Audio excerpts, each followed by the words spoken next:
Enquanto a estrada corre diante de nós, fica difícil não pensar em tudo o que ficou para trás. Essa viagem não foi só sobre chegar em um destino, foi sobre os caminhos, as escolhas e tudo o que aconteceu entre um ponto e outro. Esse é o último vídeo da nossa série pela Patagônia. E agora, mais do que mostrar paisagens, quero fazer um apanhado geral da viagem. Falar dos custos, hospedagem, camping, alimentação, combustível e, principalmente, do que aprendemos ao longo do caminho. Saímos do nosso último camping no Lago Vidiarrino já em clima de despedida. Foram dias de estrada intensa, muitos quilômetros rodados e tempo suficiente para organizar tudo que essa viagem realmente representou. E é nesse retorno que faz mais sentido olhar para trás e falar sobre o que foi essa jornada, os custos, as decisões, os acertos, os erros e tudo o que aprendemos pelo caminho. Nesse retorno, saímos do Lago Vidiarrino em direção à Bahia Blanca, onde nos hospedamos. Nesse dia, rodamos cerca de 1.000 quilômetros. No dia seguinte, seguimos até Concórdia, com mais 1.000 quilômetros rodados. Ao longo dessa jornada, percorremos milhares de quilômetros. Cruzamos cidades, estradas longas, trechos solitários, infinitas retas e lugares que vão ficar para sempre na nossa memória. Foram 17 dias de viagem no total, 9 dias hospedados e 8 dias acampando, sendo que aquele trailer em que ficamos 2 noites em Bariloche eu considerei como hospedagem. Cada escolha impactou diretamente não só o orçamento, mas também a experiência da viagem. Optamos por alternar entre hospedagens e camping, e isso fez toda a diferença. Nos dias de hospedagem, buscamos lugares simples, bem localizados e com custo-benefício justo. Demos prioridade a nos hospedar principalmente nos dias de maiores deslocamentos, nos primeiros e últimos dias da viagem, quando ainda não estávamos nos pontos turísticos propriamente dito e tínhamos percorrido longas quilometragens. Já o camping traz outra dinâmica, mais contato com a natureza, mais liberdade, fazer as coisas do nosso jeito. Afinal, nós adoramos acampar. E claro, um custo bem menor na maioria das vezes. E muitos dos campings ficavam em lugares surreais. Alguns deles foram, sem exagero, os mais sensacionais das nossas vidas até hoje. No total, gastamos aproximadamente R$ 1.502 com hospedagem, ou seja, R$ 751 por pessoa para 8 noites. Isso significa R$ 93,87 por pessoa por noite. Com camping, gastamos R$ 690 ou R$ 345 por pessoa em 7 noites. Portanto, R$ 49,28 por pessoa por noite. Somando a hospedagem e campings, temos um total de R$ 2.192, sendo R$ 1.096 por pessoa, ou seja, uma média de R$ 64,47 por pessoa por noite. Além da economia, o camping traz experiências que dinheiro nenhum compra, e é por isso que priorizamos campings. A alimentação também foi um ponto importante no planejamento e na improvisação. Em alguns dias, principalmente quando estávamos acampando, optamos por cozinhar.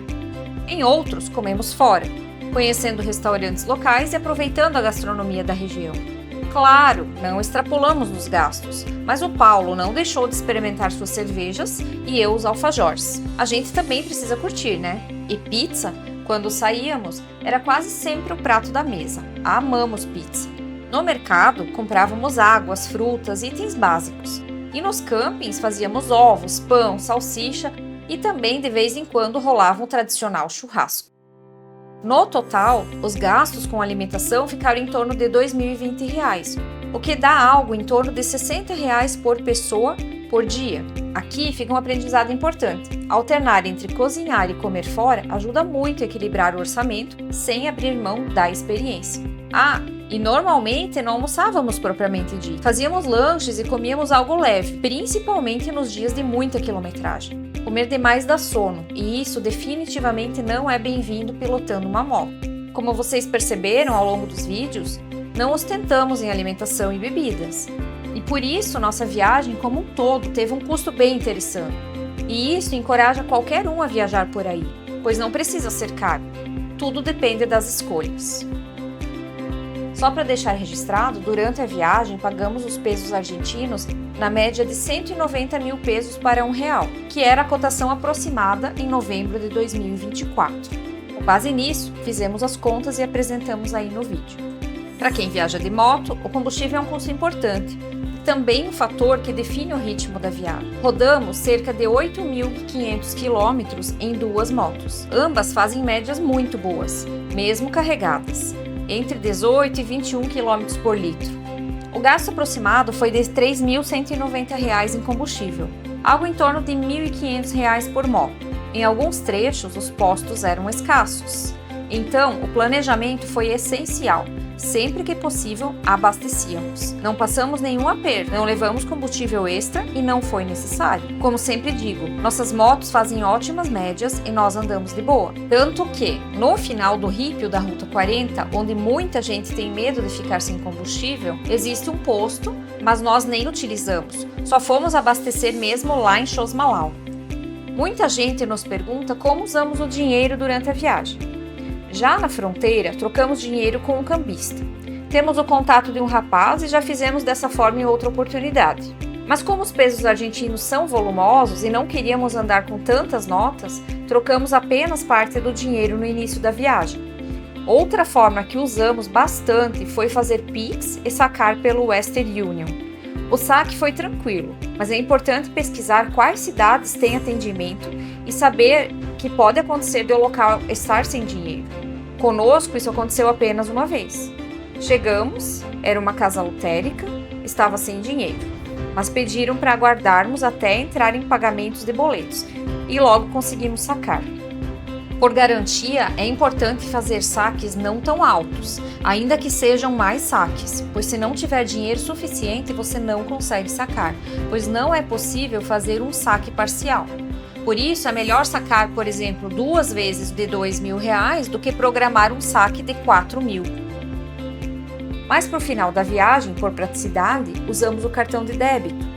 Utilizamos o cartão da Nomad, que funciona como um cartão pré-pago. Você deposita em reais via Pix e consegue pagar em outras moedas em outros países. A conversão é feita em dólar. Essa combinação trouxe mais segurança e tranquilidade. Antes de sair, tínhamos uma estimativa de gastos. O Paulo é ótimo em calcular, com base na quilometragem e nos dias, quanto vamos gastar aproximadamente. Tínhamos uma previsão de gastar entre R$ 3.500 e R$ 4.000 por pessoa, mas não imaginávamos que as coisas estariam tão mais caras na Argentina. Como toda viagem real, nem tudo sai exatamente como previsto. Algumas coisas custam mais caro, outras menos. No fim, o gasto total ficou em torno de R$ 8.000, ou seja, R$ 4.000 para cada um. Consideramos isso dentro da realidade e até super econômico para uma viagem desse porte e duração. Mas conhecemos motociclistas que gastam R$ 8.000 cada um e até tem gente que gasta R$ 20.000 numa viagem dessas, sozinho, de moto. No fim, tudo é questão de escolher o nível de luxo, conforto e tipo de restaurante que cada um quer. Mesmo pagando caro em alguns lugares, como hospedagens e ingressos de teleférico, economizamos muito em camping e alimentação. E isso foi muito bom. Pudemos curtir de forma leve e gostosa da mesma forma. Preciso fazer um adendo nessa parte do vídeo. Esse lugar fica em Concórdia, Entre Rios, ainda na Argentina. Já estava anoitecendo e o Paulo lembrou que tinha visto esse local sendo indicado no vídeo diário do Prezinho. Acabamos decidindo ficar por ali. Estávamos bem cansados, afinal já tínhamos rodado aproximadamente 1.000 quilômetros naquele dia. Essa seria a nossa última noite na Argentina. A princípio, não havia nada muito próximo e era a ideia justamente ficar perto da fronteira para atravessá-la pela manhã. Pois bem, esse hotel acabou não sendo uma hospedagem muito interessante. O valor foi bastante alto pelo que oferecia. A hospedagem em si não era ruim, mas no momento de perguntar sobre os serviços, nos informaram que havia internet. O atendimento também não foi lá aquelas coisas, foi bem seco. E, depois do check-in, o recepcionista simplesmente disse que era assim mesmo, a internet não funcionava. Simples assim. Essa acabou sendo uma das hospedagens mais caras da viagem e ficamos realmente decepcionados. Pagamos 47.000 pesos, algo em torno de R$ 250 para 2 pessoas por uma noite. Não buscávamos luxo, mas a internet era o mínimo esperado. Então, sobre esse local, se o atendimento e a questão da internet não tiverem mudado, não recomendamos essa hospedagem. Agora, o que valeu a pena foi o restaurante que ficava ali. Pedimos uma milanesa que estava muito saborosa. Era enorme, deu tranquilamente para nós dois. E olha que somos gulosos. No total, custou em torno de R$ 73. Pelo menos essa parte salvou a noite. Falando nisso, preciso contar a última pérola do Paulo. Logo no início da viagem, em Mendoza, quando ele começou a ver os preços das coisas, ele ficou assustado e achou que gastaríamos horrores e que talvez ele nem tivesse todo aquele dinheiro. Mas ele não comentou nada comigo a respeito, apenas constatamos juntos que tudo estava caro mesmo, mas ok. Acontece que, durante toda a viagem, o controle financeiro estava comigo. Eu vou pagando as coisas, anotando tudo e lá no final da viagem a gente se acerta. Mas o Paulo, em nenhum momento durante a viagem, perguntou quanto já tínhamos gasto ou quanto ainda tínhamos de dinheiro. E na cabeça dele, o dinheiro já teria acabado na metade da viagem. Por isso que ele não topou ficar mais uma noite no camping Las Lagrimitas, que foi o camping mais top da viagem e eu queria muito ficar. E ele também não topou descer até Esquel, algo que eu também queria muito. Só na volta, já no Brasil, quando eu fechei a planilha e apresentei para ele, é que ele revelou que desde Mendoza estava com medo de continuar a viagem porque achava que o dinheiro não ia chegar, ou que o gasto seria muito absurdo. Mas quando viu que gastamos cerca de R$ 4.000 cada um em 17 dias, ele disse que teria ido até Esquel e teria ficado mais tranquilo com a alimentação e curtido mais. Acreditam nisso? Então fica o aprendizado. Ele precisa perguntar quanto ainda temos e eu preciso lembrar de avisar. Senão, ele deixa de curtir tudo o que gostaria, achando que o dinheiro acabou. Mais um adendo. Essa é a ponte internacional que liga a Argentina ao Brasil, conectando Paso de los Libres ao Uruguaiano. Ela tem aproximadamente 1,4 km de extensão e cruza o rio Uruguai, marcando oficialmente a nossa volta ao Brasil.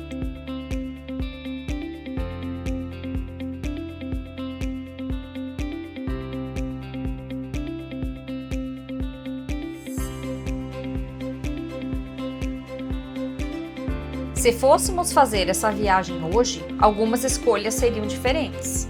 Talvez ficaríamos mais uns dias em alguns lugares. E eu teria insistido muito mais em acampar em San Rafael, que me encantou de verdade. E também teríamos descido até Esquel, algo que hoje o Paulo diz que deveríamos ter feito. Mas nada disso tira o valor da experiência. Pelo contrário, faz parte do aprendizado. E como sempre digo, não tem como conhecer tudo e sempre temos que deixar algo para trás, justamente para ter uma desculpa de um motivo para voltar. Nosso maior acerto foi respeitar o ritmo da viagem e não transformar o roteiro em obrigação. Em viagens longas, nunca vamos com o roteiro travado, apenas ideias e pontos marcados que queremos conhecer. Outra dica: não deixar hotel ou camping reservado com antecedência, para ter flexibilidade. Nos dias de maior deslocamento, não colocávamos meta de quilometragem, nem de cidade. Rodávamos até achar que dava, sempre chegando de dia e respeitando o corpo. Modéstia à parte, rodamos longas distâncias no mesmo dia com tranquilidade. E isso não acontece por acaso. É resultado de motos confortáveis e, provavelmente, de um preparo físico que a gente construiu ao longo do tempo. Viram? A musculação não é só preparar o corpo para a velhice, os benefícios vêm muito antes. E eu sempre acho que rodar por aí com frequência, para acostumar com a moto e também com o próprio corpo, faz toda a diferença. Porque pegar uma moto do nada e sair para viajar longas quilometragens pode fazer você cansar rápido, sentir desconforto e, quem sabe, até desistir de viajar de moto, ou voltar antes do que gostaria. Nem todo mundo aguenta esse ritmo, e tá tudo bem. E sempre com segurança, nada de andar a 150 km por hora. Sair e chegar vivos e inteiros é prioridade. Viajar também é aprender a ouvir o corpo, a mente e a estrada. Essa viagem é perfeita para quem gosta de estrada, simplicidade, natureza e imprevisibilidade. Talvez não seja ideal para quem busca conforto constante ou roteiros engessados, porque o caminho é tão importante quanto o destino. No fim das contas, a Patagônia nos entregou muito mais do que paisagens incríveis. Ela ensinou sobre planejamento, adaptação, paciência, limites e liberdade. Cada quilômetro valeu a pena, cada perrengue virou história e cada parada deixou uma marca. Muita gente perguntou sobre os equipamentos que usamos, tanto de camping quanto da moto, e como organizamos tudo. No próximo vídeo, vou mostrar em detalhes os equipamentos de camping que usamos e como organizamos tudo na moto, porque, na minha opinião, sem um mínimo de conforto e praticidade, a gente acaba desistindo de acampar. Em breve também terá um vídeo sobre o que considero essencial levar na moto em uma viagem. Se você acompanhou essa série até aqui, muito obrigada! A estrada continua e a gente se vê no próximo vídeo. A partir daqui, deixei um compilado final da viagem, antes e depois da moto, pneus, quilometragem e fotos. Fica quem quiser curtir até o fim.